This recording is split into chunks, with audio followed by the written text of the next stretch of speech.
And we're always so busy right here at Natural Alternatives. I want to thank all of you for joining us for our show right here on Progressive Radio Network, and also for joining in on our many classes. We had a class called Scientific Validation of Botanical Medicine, and we had many participants from all over the country and, in fact, the world. And if that's something that interests you, you can take any of our classes as an archive, which means that even if you missed the live play, you can take it at any time. So if you go to naturalnurse.com and look up calendar, you'll see many of our up-and-coming classes, and then you can remember that if there's one that you missed, you can also take it. By the way, our classes grant CE units, that's continuing education units, for all different kinds of professionals, such as nurses, nurse practitioners. And so we are talking about the fact that you can certainly get any of our classes by going to naturalnurse.com calendar. And if you missed one, you can take it as an archive. And we do grant credits, CE, continuing education credits, for nurses, nurse practitioners, RDs, clinical nutritionists, acupuncturists, licensed massage therapists, and naturopathic physicians. And if you are none of those, you can take our class anytime, also your own personal knowledge and understanding. We also move people through to become RH. RH means registered herbalist, and that is a well-recognized professional certification in herbal medicine. So we also teach people how to become RH. That's a longer process, not just a one-time class. But many, many different things are available if you go to our website at naturalnurse.com. And I guess you are here because I heard you come on, Suzanne. Yes? I am, yes. Well, let me introduce you. Suzanne Keyes is a PharmD and is an adjunct instructor at the American College of Apothecaries and adjunct instructor for Spectrum Pharmacy Institute. Dr. Suzanne is a community pharmacist with over 20 years' experience, and her passion for root cause analysis, very important term, led her to become only the 7th PharmD to receive certification through the Institute for Functional Medicine. The training she received in functional medicine has helped Suzanne grow a large appointment-based consultation practice within her community pharmacy. So thank you so much for joining us today, Suzanne. Well, thank you so much, Ellen, for having me on. It's an honor. Well, functional medicine is definitely, I think, and I wonder if you agree, that should be the basis for all medical and pharmacist trainings. Absolutely. Unfortunately, it's not. Well, it's not, but I'll tell you, I worked I've been in this field since 1964. So the fact that yourself, as a pharmacist, is now interested, I think, is massive progress. Absolutely. And we are on a roll getting a larger and larger population of professionals in our career to jump on board and find out that we got to do something different. Well, the reasons are many, because when we're talking about what you're trained in, which is functional medicine. Of course, you're also trained in conventional. We don't want to throw that out. Sure. Absolutely. We always say that there's a time and a place. Better. Yes, exactly. You really want to get people better, so you use evidence-based interventions, which is what's, just so important. Now, what made you, Suzanne, going back in time, decide to become a pharmacist in the first place? Well, I will give you the brief summary. I was a college student at 21. I was married at 22. I gave birth to twins at 23. I was pregnant again at 24. I was divorced at 25 and then entered pharmacy school at 26 and graduated at 28. I'm originally from Dallas. Hectic years, girl. Kind of a whirlwind, huh? Yeah. Yeah, I'm originally from Dallas, and I had moved to a small college community in western Oklahoma, about 5 hours away from any family, and I had 3 babies under 3. I chose a career in the medical field mostly because I wanted to understand the physiology and what practitioners would be talking about when it came to my children's health. I explored several avenues. I chose pharmacy because I absolutely knew that I was not cut out to be to be a nurse. I could not do that job. So I chose pharmacy. And I would say it was a good choice because other than nurses, pharmacists are the most trusted healthcare professionals. Absolutely. Absolutely. And it's been very rewarding. Yes, it is, because you get to interact with the public or not. You know, there's a wide range of career options within pharmacy. Very much so. Very much so. So I just happened to do a little bit of everything, but landed in my own community pharmacy, independent community pharmacy, about 10 years ago. And that's nice because you're right there. Yes. I love it. Right in the hub of our community, so I can, a lot of my patients walk in as patients, and then they leave as family members. So I really love my environment that I've chosen to kind of land in. Now, one thing I have found with various pharmacists that I've interacted with is this is not a quick and easy little certificate. This is a real deep study and a huge investment in time, energy, money, etc. And then when they get out and work in a typical pharmacy, and what their daily job is really nothing more than counting pills and making labels, they find that frustrating. You know, that is very true, and that's where it was probably several years ago, where that's all we felt like was glorified pill pushers.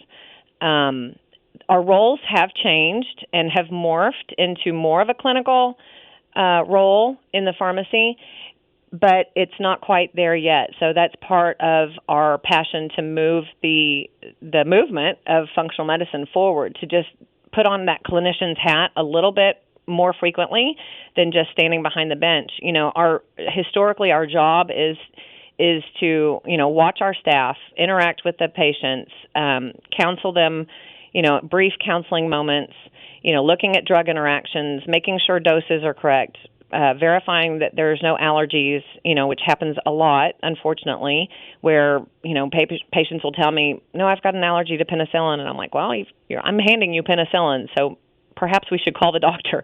So there's a lot of very critical interventions that do take place under the traditional role of the pharmacist that I don't want to take away from. However, there are a lot of programs that are moving. In fact, I think right now I think there's 12 to 15 states that actually have moved to a tech system that actually essentially removes the pharmacist from that final verification before you get your prescription. They found that technicians are actually, I believe it was 98 to 99% as accurate as a pharmacist in that final verification stage. And so some pharmacists, some of my colleagues, that makes them nervous, or I look at it like an opportunity. So if I've got a staff member that is certified and trained to do that portion, then it frees me up to actually be more of a clinician.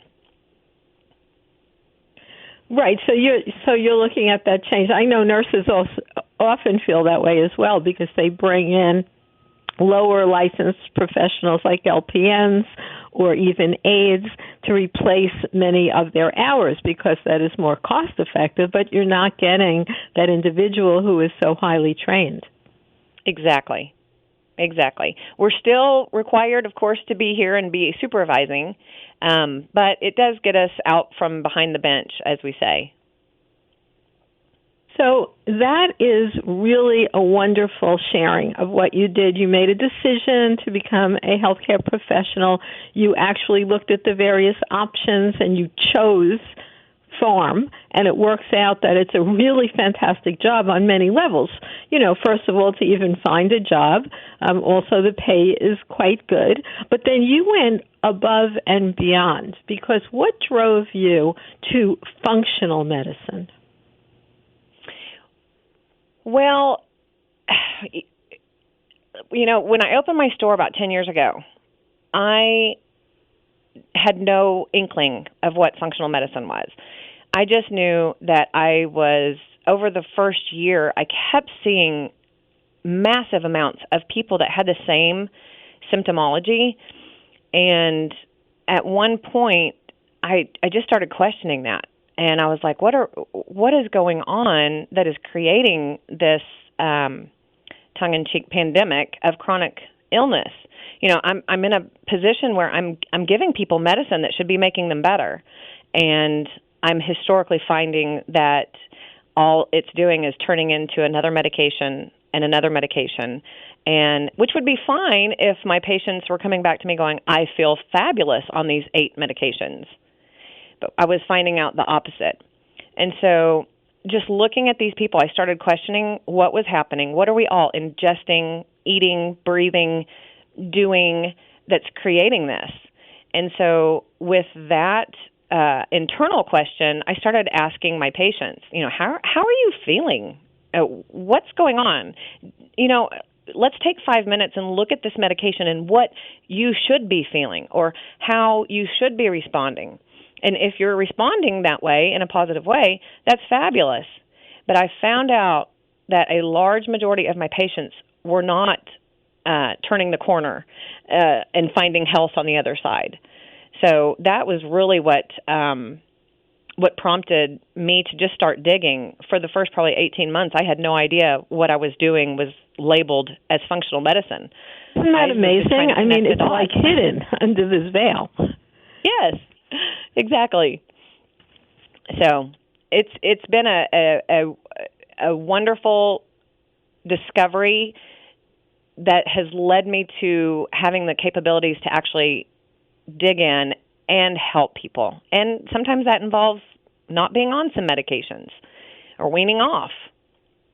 Well, that is really, I think, when we look at the mainstream medical system, and as I said, I've been delving into this and wrote 15 books about it since 1964, it was really upsetting when I came to think, I hope I'm wrong, but it doesn't look like it, that it seems like in the U.S. the medical system seems to be programmed to focus on maximizing pharmaceutical sales rather than making people really well. Well, Ellen, as you know better than anyone, there's no money in getting you healthy. Well, that seems like a shame. But, I have to say, though, money runs the world, whether we like it or not. But that's one of the reasons why organic food is becoming more and more mainstream. Because I think as people find out the truth, which you focus on in your functional medicine practice, and they do have to start with basics and foundation, such as diet and lifestyle, they are voting with their dollars to move the change. Because, it didn't used to be available, all organics, in every grocery store like it is now. Right, and that is an exciting move in functional medicine, in my practice, in your practice. That's exciting when you start seeing it become a little bit more mainstream, a little bit more available, a little bit more tolerated or expected. So, people are just sick and tired of being sick and tired, and they're looking for answers. And so it's just given me the framework to kind of provide some of those answers in a community setting. So you found functional medicine, and there weren't a lot of pharmacists in that study. So what made you make that decision? Because it's another, expensive and time-consuming training to be involved with. It is, but, functional medicine, when I kept seeing all my patients come in and they're having, the only difference between their symptoms were just how severe they were. That's the only variant that I saw was, everybody in my small town had Hashimoto's, or everybody had diabetes or was pre-diabetic. It didn't take long before you start kind of asking the questions. With functional medicine, though, because it's not intuitive, it does require extensive and comprehensive advanced training or education. Unfortunately, viewing patients through a functional medicine lens isn't something that's intuitive, basically because, unfortunately, I'm going to say this, but we're all trained under the influence of big pharma. When you look at who supports our medical schools and our pharmacy schools, it is the world is ruled by money, but it's also ruled by big pharma, and so that's what we're inherently trained to do, is just dispense the pills. The one thing that's really been a game changer in the world of pharmacy is that there used to be a time where we would actually make money on dispensing those pills. But in the last probably decade, that has slowly weaned to the point of seeing thousands of independent pharmacies having to close their doors because they can't survive due to, Medicare and Medicaid fees taking out of our bank account, due to low reimbursement, due to medications costing so much. There are a lot of us that are losing money. I lose probably about $200 a week. I'm actually paying people to come and fill their prescriptions at my pharmacy. So they're a lot of the pharmacists are jumping on board for anything that's different. And because of our inherent passion to help people, we are seeing a lot more move to this movement of functional medicine and root cause. So one of the things that functional medicine, of course, involves is different testings and also different recognized levels. Like if you do tests for a nutrient, let's say, which most physicians don't really do too much of, that we have sort of different normal versus abnormal basis, because we're looking for optimum health, not just not getting a deficiency disease. Exactly, and that's one of the points that I make and stress a lot, is normal is one step away from illness. I don't want to just be normal. I don't want to be in the normal range. I want to know what is the range, what is the optimal number that's going to allow my body to function the way that I believe God designed it to be. So normal, for instance, a TSH, I tell patients all the time when I'm suspecting there may be some sort of thyroid subclinical or thyroid dysfunction, and they'll look me straight in the eye and go, no, my doctor said my thyroid's fine, my TSH is perfect. And then I have to go back and explain how those lab values are designed, how those ranges basically are not standard across the United States. Yeah, they are based. A very important point with TSH is that TSH is not a thyroid hormone. Right. So that's something that people are often shocked to hear. It helps to regulate it because it's a stimulating hormone, but it doesn't come from the thyroid to begin with. Exactly. And so when I'll look at somebody's labs and I'm like, oh, great. So you're all that your TSH is telling me is that your pituitary is working great. Right. So, but now we need to look at how it's stimulating the thyroid gland. And so I'll look at those ranges and I'll go, just looking at TSH, I think the old range, or depending on which lab you go to, is 0.5 to 5.5. And then I'll look at my leather chair and go, my leather chair fits in that normal range, but it's not optimal. And so that's a huge range to lump somebody in. And what it's done with that bell curve is it's actually caused us to be sicker in order to fall outside of that, what they call norm. Right. So, that's wonderful that you found that, and that you found, because there's a lot of other, if people just go, I want to be trained in, let's say natural therapies or complementary therapies, there's a lot of programs around which I'm sorry to say are really a ripoff and bogus. But the functional medicine training is very comprehensive and excellent and well recognized. Very. Very. It is extensive. It goes into the systems biology approach. I often tell patients that, you're not 22,867 symptoms. you are 7 biological systems, and my job is to help you place those symptoms into the corresponding systems. And that gives me the ability to prioritize their dysfunction. And it also allows the patient to not be quite so overwhelmed with everything that's happening. It almost gives them a chance to kind of exhale and go, okay, we're going to break this down to where it's a little bit more manageable.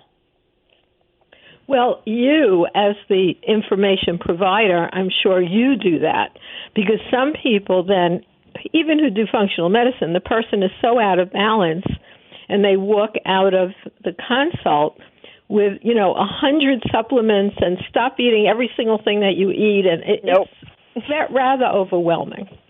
It is. And so for that very reason, I started out in my consultations making it priority that the first thing we have to do is get you feeling like you want to participate in society. Because by the time those patients come to me, they literally cannot get off the couch. And so I like to start on sleep hygiene and the HPA axis, because I describe the HPA axis as almost like your spine. It's what helps you get up in the morning. If that spine is broken, if the communication between the HPA axis is not optimal, then how in the world do we expect any other system or organ that comes off of that spine to also function properly? And so I start with, sleep and HPA support. A lot of times I find that when we support the adrenals and the HPA axis, we actually see a little slight improvement in thyroid. Well, now we do that for about 6 weeks. Now I've got a person who actually feels good. I had a patient who came in, and halfway through the consult, she could see where I was going. And she looked at me and put her hand on the desk, and she goes, "You're going to make me stop drinking Dr. Pepper, aren't you?" Uh-oh. And I was like, and I looked at her, and I folded my arms, and I leaned into her, and I smiled, and I said, "No." I said, "Drink it up. Drink. Drink it up. You've got 6 weeks.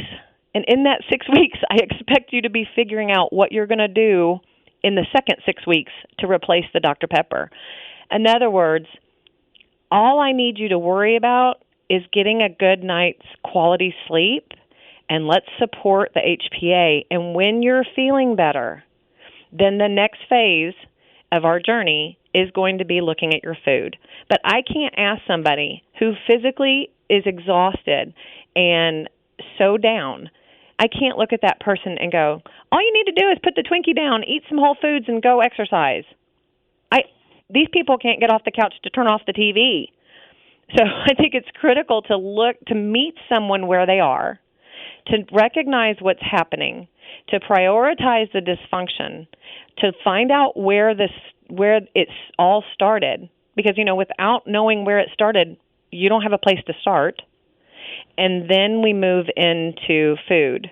So you're absolutely 100% correct. You could literally lose a patient if you overwhelm them.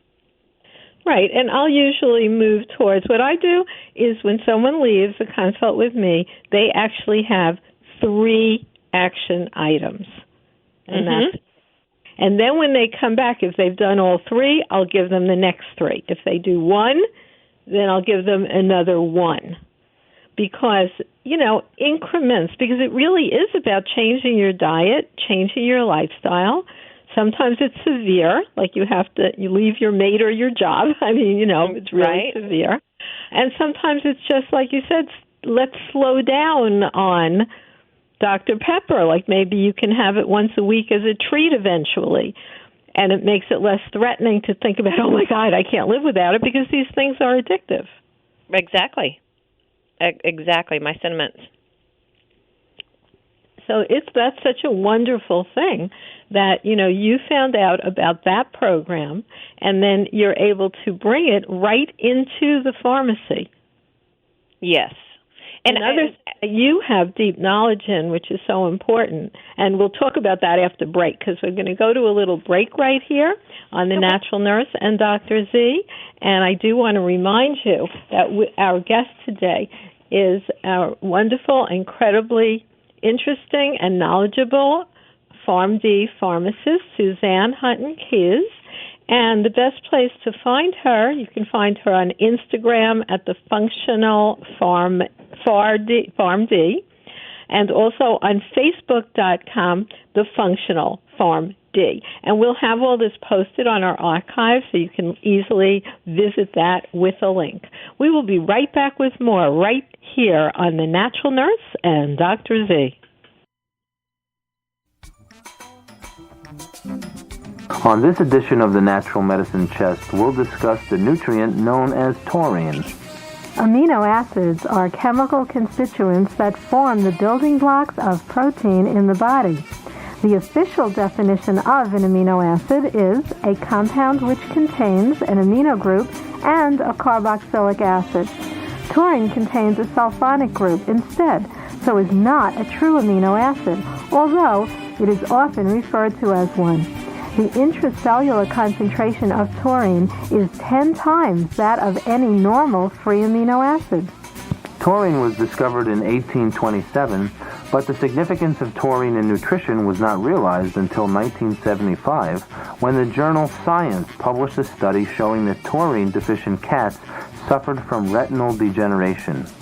In 1986, the Annual Review of Biochemistry reported that the amount of taurine present in mammalian milk depends on the species.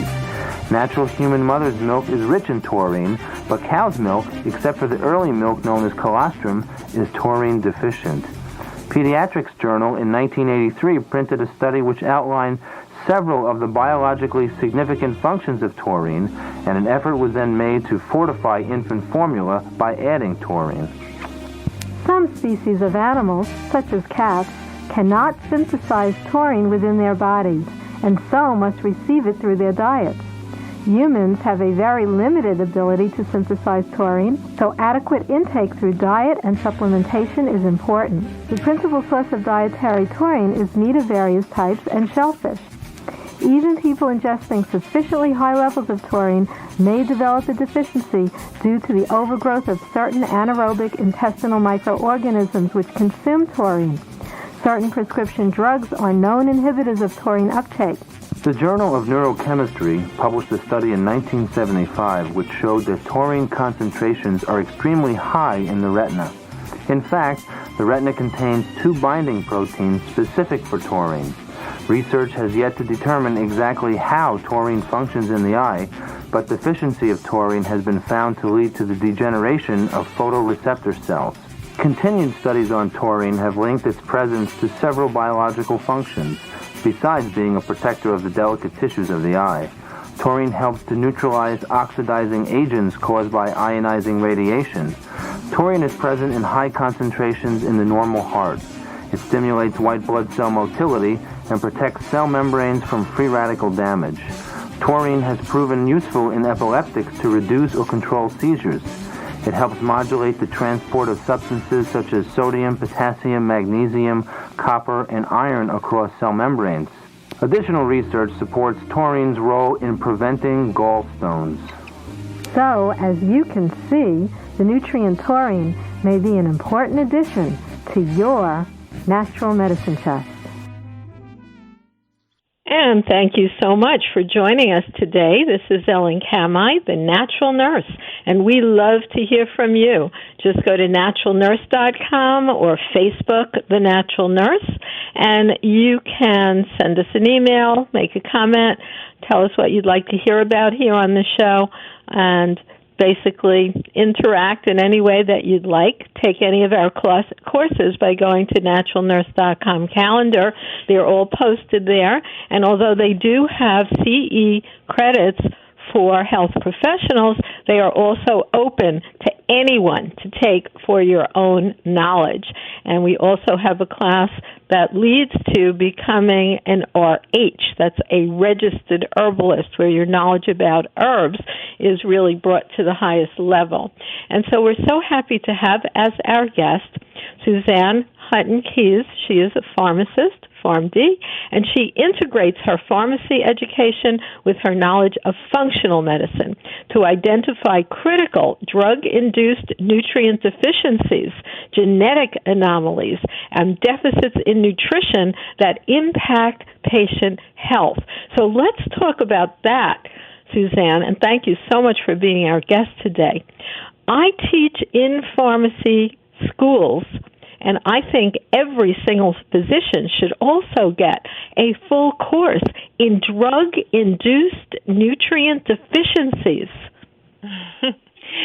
I couldn't agree with you more.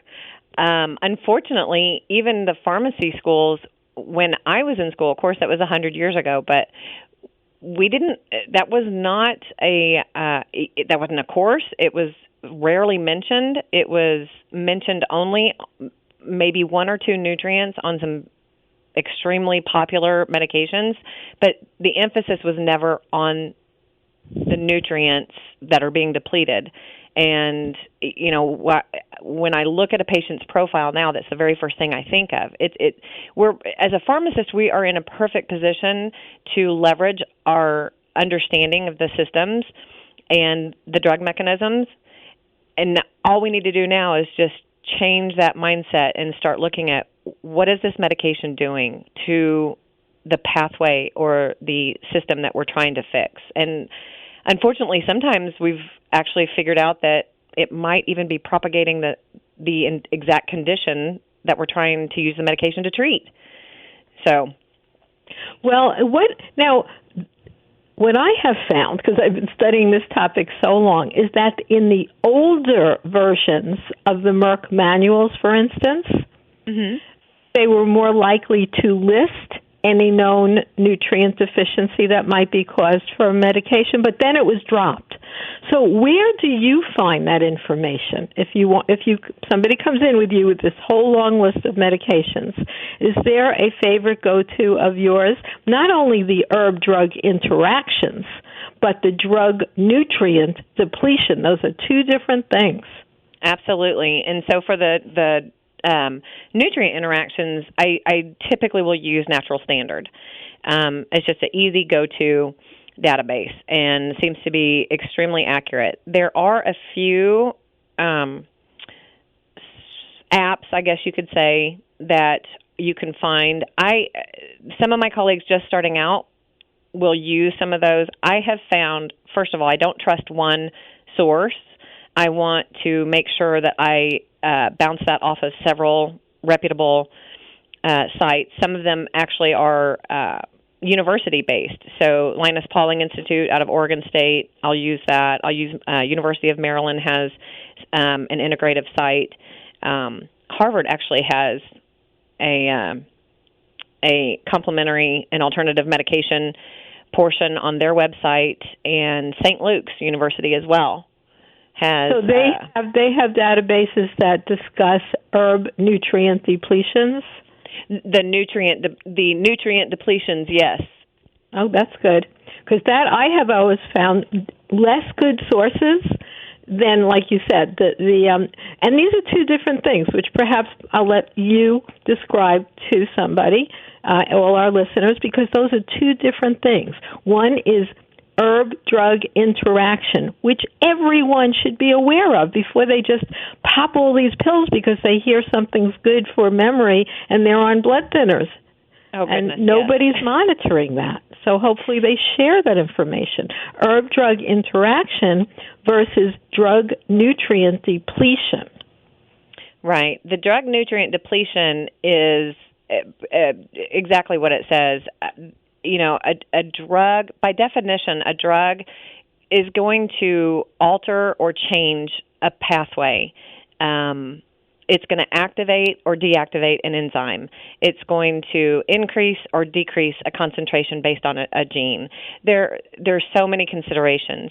Drug nutrient depletion. We're going to continue to see a rise in chronic disease until we, as pharmacists, medical professionals, everyone jumps on board and recognizes that although drugs have a place in our system, I don't want to live in a world that doesn't have an option of vancomycin when I need it, or Cipro if I have a UTI. but so I'm definitely not discounting the benefits of medications. I just think that we need to start looking at some of the retro damage that is occurring when we give them, and nutrient depletion is a very large part of that. A lot of times I'll see my patients and some of the side effects they're getting. I had one of my HRT women came in and was telling me that we have a sublingual troche that is a vitamin supplement, and it's cinnamon. And she was saying, I want to switch flavors because I think it's the cinnamon that's causing my tongue to burn. And I said, tell me a little bit more about this. And so we started talking and everything. Well, come to find out, she had just started about 3 months prior some estrogen hormone treatment. And so, burning tongue can be from a depletion of B6. Well, any estrogen is going to deplete your Bs. And so as soon as I started talking to her and gathering more information, I reached out to the doctor and was like, oh, hold on. So let's test this, or let's look at this, or what do you think about that? We put her on some activated B vitamins, and that burning tongue went away. And the whole time the patient had no idea. And I would venture to say that the physician that I was talking to, and it's not their job to know that. That's Wait a minute, job. Why not? It is their job to know that. Well, because they're not pharmacists. Everyone, it should be really part of standards of practice. Well, I do. I kind of let them off the hook because it's like when I go to my broker, I don't expect him to be able to diagnose if I have a cavity or not. So I just, although those are two completely separate things, and the drug depletion, doctors don't even get, well, at least when I was in school, they don't even get a course. I think they get one pharmacy course in med school, and at the time they were getting nothing in nutrition. And so when you're not trained in it and you rely heavily on another profession, I kind of ease the reins on their responsibility and encourage. We'll allow you to do that. And we are speaking to our guest, Suzanne Keyes. She is a PharmD, and she's saying that the pharmacist should be taking responsibility of looking at what nutrients might be depleted by someone taking a pharmaceutical. It's so important because, like you brought up, even if somebody's very deficient in B vitamins, that can cause things like depression. But instead of just getting the right foods that are higher in B vitamins and a good activated B supplement, they're getting an antidepressive med. Right. Which is funny. That's actually leads me into something that I kind of put together a couple of years ago when I was speaking at a conference. And for instance, we've got the average 2-year-old has received 3 courses of broad-spectrum antibiotics by the time that they're 2.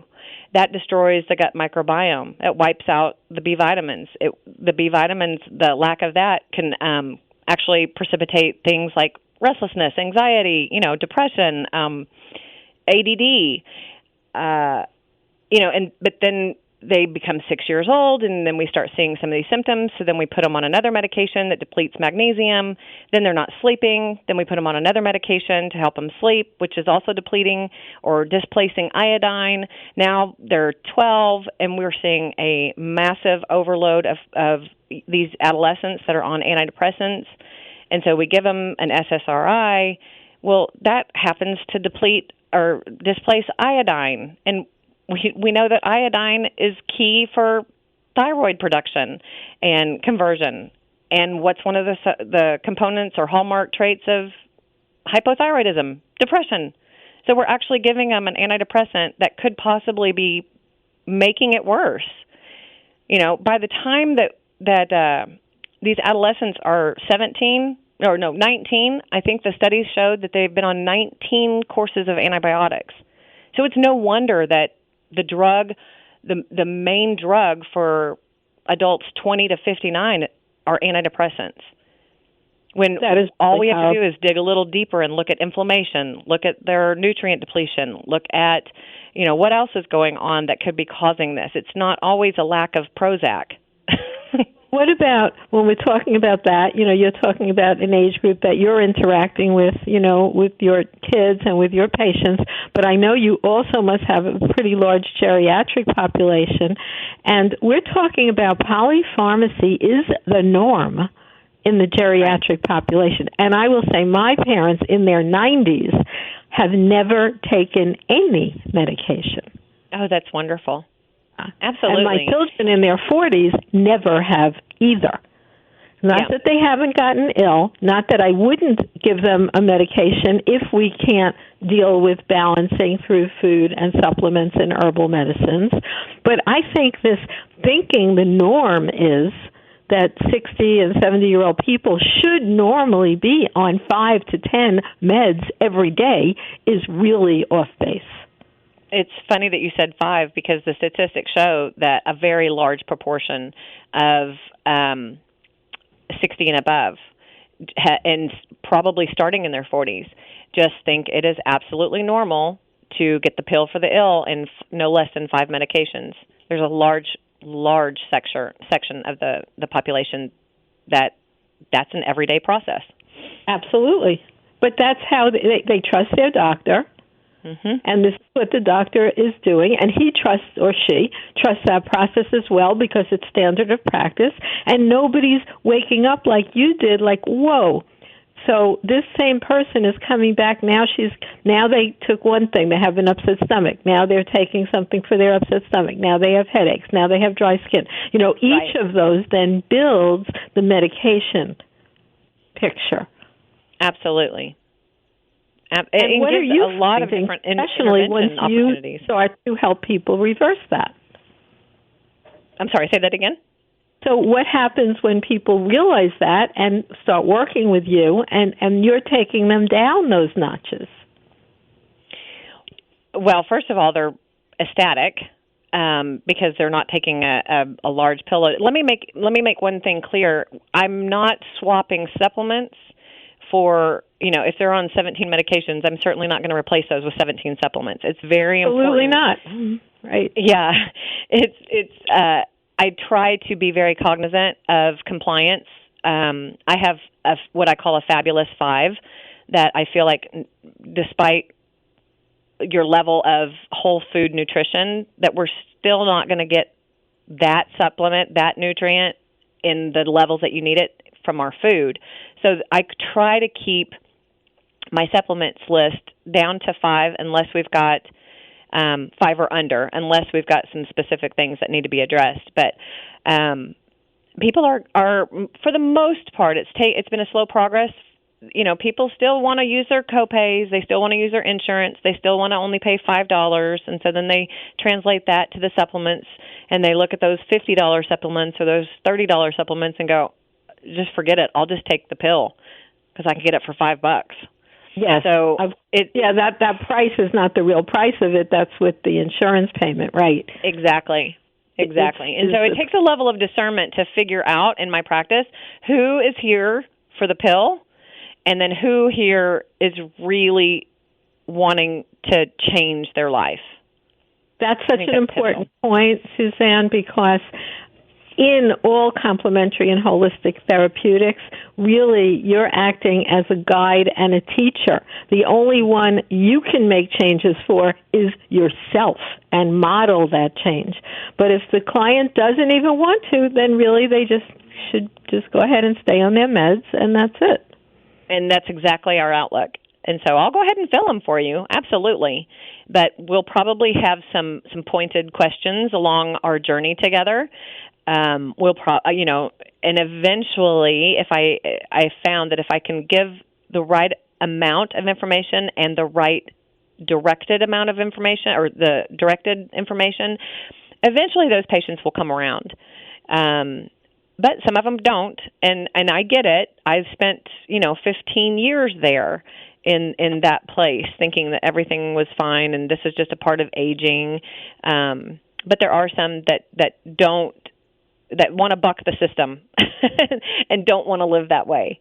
And so that's where most of my time is spent.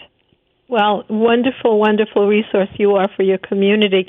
We're going to take another little break right here on The Natural Nurse and Dr. Z. so you can hear more about other shows brought to you by our fabulous station, Progressive Radio Network. And our guest today is pharmacist Suzanne Keyes, and we'll be right back with more information in just a few. You're listening to The Natural Nurse and Dr. Z on Progressive Radio Network. For joining us today, this is Ellen Kamai, The Natural Nurse. Visit us at naturalnurse.com. Click on calendar to find out about all the classes and workshops that are coming up, both online and in person, and we love to hear from you. Today, our guest is pharmacist Suzanne Keyes, and you can find her on Facebook.com at the Functional PharmD. So, Suzanne, you were telling us some fantastic, really great information, and one of the things you mentioned that I'd like to hear more about, I think you called it the Fabulous Five, and those are nutrients that you find, almost everyone may need, even if they're eating a fairly healthy diet. Yes. Part of my five is actually one of them is I go back and forth. I leave that space open for a specialized supplement or nutrient that we need. But the core of it is omegas. I think a good omega-3, balanced omega, is critical for inflammation, heart health, brain health. And honestly, there's so many misconceptions around which fish, what type, sustainable, non-wild caught, farm, and people don't know a lot of times what they're getting. And so I just think even if you were eating fish, 3 times a week, the majority of the public are eating things like tilapia and thinking it's healthy. So I just always put somebody on an omega. Magnesium, our soil used to be magnesium rich, 50 years ago even, and it's nothing like that now. So even fashioning your diet around magnesium-rich foods, in my opinion, because we're all depleted, and magnesium affects over 300 enzymatic functions in the body, I think we can all use a healthy amount of magnesium. Probiotics, I'm on the fence with being a consistent, only because there are certain conditions that a probiotic could make worse. So that's a little touchy one, but for the most part, digestive enzymes, probiotics can be leveraged for better health. I love berberine. That's one of my go-tos. At first, I didn't typically put a lot of people on it just because I kind of was a little leery of the liver enzymes and everything. But, it's not a question of do you have insulin resistance at this point after this many years. It's a matter of how bad is it and how far progressed is it. So because we live in this environment, because we are subject to the standard American diet, I believe fervently that we all have insulin resistance. And so a little berberine here and there wouldn't hurt to get that sugar down. I think I covered those. I think I got all 5 of those, I think. So I'll have to go back and look. Those are really wonderful suggestions. Let me go a little bit deeper in terms of the forms of some of these things. For instance, magnesium. It's available in so many different forms. Is there any one form that you prefer or think might work better? So the most bioavailable that I found in evidence is the magnesium glycinate or bisglycinate. So I do recommend a lot of the glycinate form. You're correct. There's a lot of people, unfortunately, think that the Magox is sufficient to increase their levels. And I always try to point out that it's not necessarily the magnesium that causes, loose stools. It's the amount of unabsorbed magnesium that causes that. So unless we've got things like intestinal permeability, leaky gut, SIBO, of course, anything will cause you to have loose stools at that point. But so we don't even carry the oxide and the some of the other forms, that the citrate. We don't carry any of those forms. So we carry basically 3 innate, just simply because it's the most studied, that crosses the blood-brain barrier for neurological issues. We carry taurate because I was listening to one of your ads about taurine. I love taurine. They have studied that, of course, because it's one of the highest components in cardiac health. And so we give the magnesium taurate for our cardiac patients. 3 innate, glycinate, the taurate. I think that's the 3 main ones that I carry. But just as a general rule, I'll always start out with a glycinate unless I have any other reason to move from that. Well, I totally agree, and that's what I personally take, and really find that it gets the best absorption without being, a strong laxative. It might cause a little bit of, let's say, increased bowel movements, which usually is a good thing. Well, other forms of magnesium might be really too strongly laxative. But I think that's a wonderful form, and definitely the one that I would most often suggest. And we talk about poop all the time here, so glad you mentioned that. That's a good thing. People don't realize, how about the fact that many people are actually told by their doctor that if they have one bowel movement a week, it's fine. That's what's normal for them. How do you feel about that statement? Oh, my goodness. Well, 20 years ago when I was or 25 years ago when I was in pharmacy school, we were taught that, if somebody comes to you and is like, I have a bowel movement every 3 days and that's the way it's always been, that's fine. That's normal for them. Well, I almost came unglued, last year when I was getting, this will show my age, getting ready for our colonoscopies. And I was speaking to the doctor on the phone prior to getting our prescription ready for the procedure. And, I said something about, my husband's going to kill me, but he knows I do this. I was like, he sometimes doesn't have a bowel movement for like 3 days. And I said, so I would say he's got a bout of constipation. That nurse went, oh no, girl, that's totally fine. Every 2 or 3 days, that's fine. And I'm sitting there going, I'm not going to get into this right now, but, that's our body's way to detoxify. That's where our toxic estrogen metabolites are, and the longer that bowel movement just sits there, it just recirculates. And there's another opportunity for all those toxins and those lethal estrogen metabolites to be reabsorbed. And so there was a time where I thought it was okay and normal, but then I kind of switched sides and was like, God designed us to be like a dog, eat and poop, eat and then expel it. So it's very shocking to a lot of patients when I look at them and go, no, I at least want you to have about one bowel movement a day, and they are just shocked. Yeah, but I know, that is shocking that people are shocked. It's just an amazing phenomenon. So we're coming to the end of our time together, Suzanne. Can you, end us and with just something you'd like to share and how people can find you if they'd like to, tap your knowledge? Absolutely. So we, our store, we've got our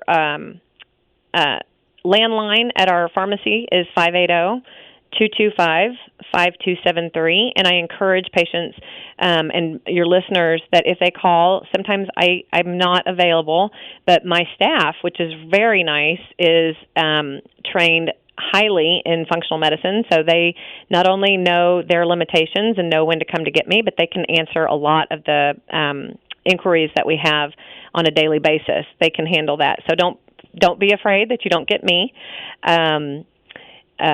We are on Facebook under Keyes Compounding and 180 Wellness. That's our pharmacy number, our pharmacy store. I'm also on my personal account is on Facebook. I will say I'm a little too busy to check it constantly. So, or you can reach out to me on Instagram, where, as you said, it's hashtag the functional PharmD. And I do a lot of educational courses. We're actually in the middle of completing a 30-hour continuing education course based on functional medicine designed by Pharmacist, the 3 of us, my 2 colleagues and myself, for Pharmacist. And so we're hoping to launch that this fall. It will have a nationwide launch Q1 of 21. So be looking for some posts about that. I think those are all the ways that we've got a couple of webinars that you can view online and see our statements and our mission on functional medicine. So just kind of Google and call us if you have any questions. Well, thank you so much for that, and thank you for being such a knowledgeable guest and a real leader in the field. And hopefully it will be become, conventional pharmacy, because it is the right way to go, and it is evidence-based, and it leads to people feeling better, which is the most important thing. That's why we all got into this field in the first place. So thank you so much, listeners, for joining us today, and thanking our guest, Suzanne Keyes. And until next time, this is Ellen Kamai, the natural nurse, hoping that you stay healthy.